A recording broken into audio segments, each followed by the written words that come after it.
Hey, everybody. Thank you. Today we had our biggest turnout ever for the brown bag lunch discussion. Very fun, lots of good discussion.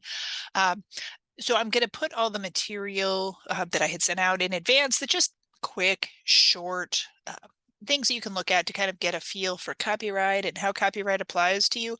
Plus, I found another resource that is a fair use evaluator, and you walk through a website and it'll give you some information so that you can make maybe a better, more informed decision about whether your use of some material in your classroom is actually fair use. Because as I said a million times, probably, sorry if you've heard it, I've just known too many people who think that it's some sort of magic incantation. Ooh, fair use, education.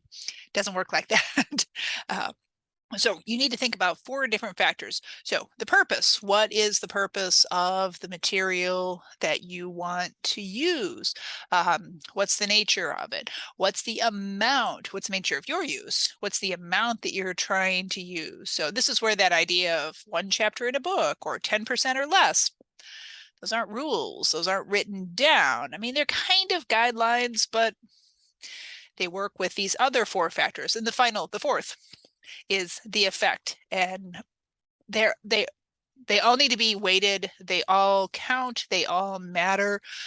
I would say, I think for my purposes, I always tend to think that the effect is probably what's going to matter the most, because the effect is, if the publisher finds out what you are doing, are you stopping your students from buying a book or a video or whatever?